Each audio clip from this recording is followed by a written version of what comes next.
Doctor Bhimrao Ambedkar अपनी एक उंगली उठा करके क्या दिखाना चाहते हैं, क्या इशारा कर रहे हैं, क्या बताना चाहते हैं, इसका काफ़ी लोग गलत अर्थ निकालते हैं।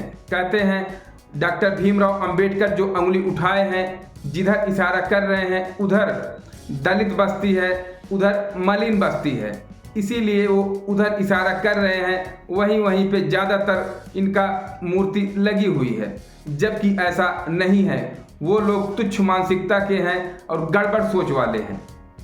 उनके उंगली उठाने का पूरा अर्थ और उनके हाथ में संविधान और उनका कोट सब के बारे में एक एक बताएंगे, लेकिन थोड़ा सा आपको पीछे ले चलते हैं। डॉक्टर भीमराव अंबेडकर बहुत कष्ट झेले हैं दलित होकर के, और जब पढ़ने जाते थे वहाँ पर इनको अंदर नहीं जाने दिया जाता था। जब प्यास लगती थी पानी ऊपर से डाला जाता था। ये बहुत ही परेशान हो गए थे। आपको पूरी कहानी बताएंगे। और जब भी ये कहीं जाते थे उच्च वर्ग के यहाँ, तो इन्हें नीचे बैठना पड़ता था। पूरा दर्द इन्हें झेलना पड़ा।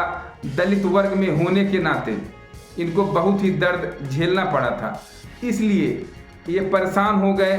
और जब ये पढ़ाई करके आगे गए और संविधान लिखे, तो इनकी जब मूर्ति बनाई गई तो हमेशा जब उंगली ऊपर आपको दिखे कहीं, ये ऊपर उंगली उठाकर ये दिखाना चाहते हैं कि संविधान की तरफ। संविधान में वो ताकत है जो ताकत किसी में नहीं है।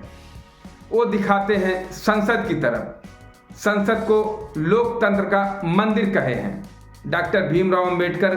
संसद को लोकतंत्र का मंदिर कहे हैं उसमें न्याय होता है, और लोग संसद को जो चुनकर भेजते हैं, सांसद को अपने क्षेत्र से चुनते हैं।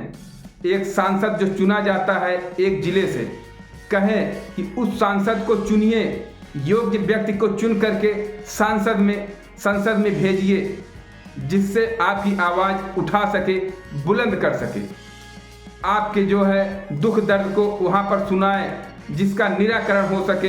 इस उंगली का मतलब है शिक्षा, समानता और न्याय के रास्ते पर चलने के लिए प्रेरणा दे रहे हैं। इसका सही अर्थ है कि सभी लोग इस रास्ते को चुने, शिक्षित हों। अब आपको उनके आगे की कहानी बता दें, उनके कोट के बारे में, और जो हाथ में संविधान लिए हैं और जेब में पेन रखे हैं। एक रैली थी, उसमें एक लड़का गया था। जब रैली खत्म हुई तो वहाँ के नेताओं से पूछा, एक पढ़ा लिखा नेता था, उससे पूछा कि नेताजी एक हमारा सवाल है, उसका उत्तर दीजिए। तो पूछा, कहा कि डॉक्टर भीमराव अंबेडकर हमेशा सूट बूट में क्यों रहते हैं, उनका फोटो क्यों दिखाई देता है, उनकी मूर्ति क्यों बनाई जाती है, हम लोग तो हमेशा सूट बूट में नहीं रहते। तो नेताजी पढ़े लिखे थे, उत्तर दिए उसको, कहे बेटा ऐसा है, डॉक्टर भीमराव अंबेडकर हम लोगों को दिखाना चाहते हैं कि हम लोग भी सूट बूट में रहें। जो ऊंचे का, जो आगे का मुखिया होता है, घर का मुखिया होता है, जैसा आगे काम करता है पीछे के लोग वैसा ही काम करते हैं। इसलिए वो सूट बूट में ये दिखाना चाहते हैं कि हम दलित वर्ग के लोग उनका अनुसरण करें और सूट बूट में हमेशा रहें, साफ स्वच्छ रहें, ताकि हर समाज में बैठ सकें और आगे बढ़ सकें। फिर पूछता है, नेताजी बताइए कि डॉक्टर भीमराव अंबेडकर अपने जेब में पेन क्यों रखे रहते हैं। तो नेताजी पढ़े लिखे थे, बताते हैं, कहते हैं बेटा पेन का मतलब है शिक्षा। शिक्षा से हर चीज़ संभव है। तलवार भी फेल हो जाता है, तोप भी फेल हो जाता है, गोली बंदूक भी इसके आगे फेल हो जाता है। जब कलम की मार पड़ती है तो सीधा आदमी बेहाल हो जाता है, मृत्यु के समान हो जाता है। उतना तगड़ा वार तलवार और बंदूक नहीं कर सकता। इसलिए पेन लिए रहते हैं कि आप लोग शिक्षित बनिए, हमेशा पढ़िए लिखिए और आगे बढ़िए। उसके बाद एक प्यारा सा सवाल पूछता है कि ये बताइए, उनका रंग उनको हमेशा नीले रंग में क्यों दिखाई देता है, उनका कोट नीला क्यों रहता है। तो बताते हैं नेताजी, कहते हैं कि डॉक्टर भीमराव अंबेडकर के पिताजी इंग्लैंड में सरकारी नौकर थे। वहाँ की सेना में एक नौकरी कर रहे थे। डॉक्टर भीमराव अंबेडकर ब्रिटेन पहुँचे तो वहाँ पर देखा कि कुछ लोग हैं जो पढ़े लिखे हैं, कुर्सी पे बैठ करके अपना काम कर रहे हैं। उन्हें वाइट कॉलर जॉब कहा जाता था। वाइट कॉलर जॉब मतलब सफ़ेद कपड़ा पहने रहते थे, सूट बूट पहने रहते थे, ऑफिस में बैठ करके कलम से और रजिस्टर ले करके अपना काम करते थे। उनकी सैलरी बहुत ज़्यादा थी। उसके बाद दूसरा वर्ग था, वहाँ पर एक और वर्ग था जो ब्लू कॉलर जॉब कर रहा था। ब्लू कॉलर जॉब नीले कपड़े वो लोग पहने थे और श्रमिक वर्ग थे। श्रमिक वर्ग होने के नाते ये सब काम करना पड़ता था। कूड़ा फेंकना, इंस्ट्रक्शन में काम करना, सर पे गमछा बांध करके इधर उधर पसीना गिराते रहते, दोपहर में काम करते रहते थे, नीला कपड़ा पहने थे। तब उनको ब्लू कॉलर जॉब उन लोगों को कहा जाता था। तो इनके मन में आया कि ये कैसा है, तो पता किए तो पता लगा कि पढ़े लिखे लोग जो है वाइट कॉलर जॉब कर रहे हैं और जो अनपढ़ हैं, अशिक्षित हैं, वो ब्लू कॉलर जॉब के लिए योग्य हैं। तब वहाँ पर डॉक्टर भीमराव अंबेडकर ने कहा कि नीला रंग दलित मूवमेंट का एक हिस्सा है।